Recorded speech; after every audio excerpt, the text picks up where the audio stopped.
Robby, senti? Bene?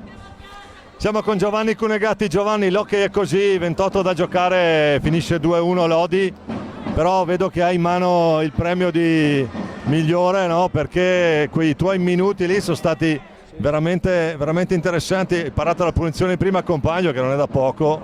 No, infatti. Sì, intanto buonasera a tutti. Sono qua per dire che stasera c'è stata l'ennesima prova che nell'hockey fino alla fine non si molla.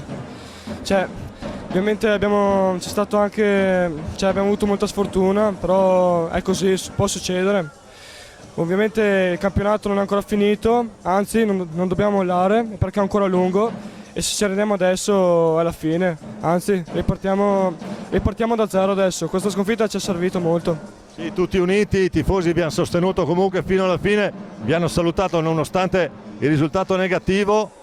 Fino alla fine, forza Valdagno, grazie Giovanni, continuiamo così, grazie a te, ciao.